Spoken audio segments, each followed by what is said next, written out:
कहानी की शुरुआत होती है एक रहस्य से। देखिए, जो बातें गांव में फैली हुई थी वो पूरी सच्चाई नहीं थी। असलियत तो उससे कहीं ज्यादा दर्दनाक और हैरान करने वाली थी। तो कहानी के पहले हिस्से में हम कदम रखते हैं उस विशाल और डरावनी हवेली के दरवाजे पर। एक ऐसी हवेली जिसके नाम से ही पूरा गांव कांपता था, कानाफूसियों और अफवाहों का गढ़। तो देखिए, यहाँ ना दो अलग अलग दुनियाएं आपस में टकरा रही हैं।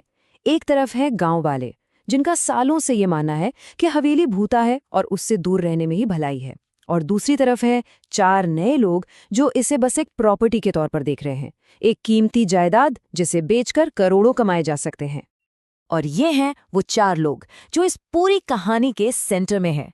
राजीव, उसकी पत्नी रिया और उसके दो भाई रमन और प्रेम। ये चारों पूरनपुर में ये दावा करते हुए आते हैं कि हवेली तो उनके दादा की है और उनका मकसद साफ है, इसे जल्द से जल्द बेच देना। अब कहानी में एक बहुत ही दिलचस्प मोड़ आता है। डर की जगह अब लालच लेने वाला है। हवेली के अंदर जो वो रहस्यमय बुढ़िया थी, वो एक ऐसा दावा करती है जो इन चारों के इरादों को हमेशा के लिए बदल कर रख देता है। और बस यही वो शब्द थे जिसने सारा खेल बदल दिया। जैसे ही बुढ़िया ने छिपे हुए खजाने की बात की, उन चारों की आंखों में हवेली की कीमत से ज्यादा उस अनदेखे खजाने की चमक तैरने लगी। सारा शक, सारा डर लालच में बदल गया। और फिर क्या था, खजाने की खोज शुरू हो गई, एक पागलपन की हद तक। पहले तो वो चारों ही हवेली छान मारते हैं, लेकिन फिर खजाने में हिस्से का लालच गांव वालों को भी इस काम में खींच लाता है। घंटों तक हवेली का कोना कोना छानने के बाद उन्हें एक गुप्त तहखाने का रास्ता मिलता है, और वहां उस अंधेरे में एक पुराना लोहे का संदूक उनका इंतजार कर रहा था। तो आप कहानी अपने सबसे, कह सकते हैं, सबसे भयानक मोड़ पर आ पहुंचती है। घंटों की मेहनत के बाद वो संदूक सामने था। उम्मीद और हकीकत के बीच अब बस वो एक ढक्कन ही बाकी था।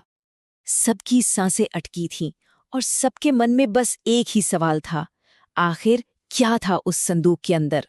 क्या वाकई उनकी किस्मत बदलने वाली थी? वो कौन सा खजाना था जिसकी रखवाली वो बुढ़िया इतने सालों से कर रही थी? चारों तरफ सन्नाटा, उत्साह और लालच अपनी चरम सीमा पर था। गांव वाले और वो चारों वारिस सांस रोके हुए थे, और फिर उन्होंने उस भारी ढक्कन को खोला। सोना चांदी, हीरे जवाहरात नहीं, संदूक के अंदर था एक छोटे बच्चे का कंकाल। खजाने की उम्मीद एक झटके में खौफ में बदल गई। सबकी रूह कांप गई। अब माहौल पूरी तरह बदल चुका था। लालच की जगह खौफ और सवालों ने ले ली थी।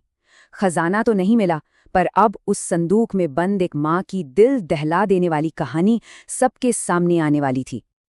और तब उस बुढ़िया गौरी ने अपनी पूरी कहानी सुनाई, एक ऐसी कहानी जिसे सुनकर किसी का भी दिल दहल जाए। उसने बताया कि कैसे एक बेटी के जन्म पर उसके ससुराल वाले नाराज हो गए थे, कैसे उसके पति ने बेटा पाने के लिए अपनी ही नन्ही सी बेटी की बलि चढ़ा दी, और कैसे इस सदमे में गौरी ने बदला लिया और फिर अपना मानसिक संतुलन ही खो बैठी। उसकी बेटी के अवशेष ही उसका वो अनमोल खजाना थे। इस भयानक सच के सामने आने के बाद अब वक्त था कहानी के अंजाम का।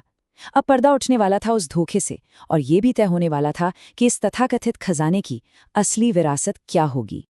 जब राजीव ने उस कंकाल का मजाक उड़ाया तो गौरी का बरसों से दबा गुस्सा, एक माँ का दर्द, मानो फट पड़ा।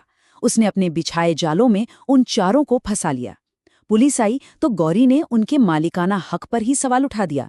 जब वो कोई सबूत नहीं दे पाए तो राजीव ने कबूल कर लिया कि वे सब धोखेबाज थे और हवेली पर कब्जा करने आए थे। इसके बाद पुलिस ने चारों को गिरफ्तार कर लिया। तो आखिर में क्या हुआ? इस दुखद कहानी का अंत कैसा रहा? गांव वालों ने मिलकर उस मासूम बच्ची के अवशेषों को सम्मान के साथ अंतिम विदाई दी। गौरी को इलाज के लिए एक देखभाल केंद्र भेजा गया और उन धोखेबाजों को उनकी सजा मिली। और वो हवेली, उस हवेली को गांव वालों ने मिलकर एक बिल्कुल नया मकसद दिया। मतलब जिस जगह को लोग सालों से डर और अंधेरे का प्रतीक मानते थे, वही जगह अब गांव के लिए एक नई उम्मीद और एक नई शुरुआत का प्रतीक बन गए।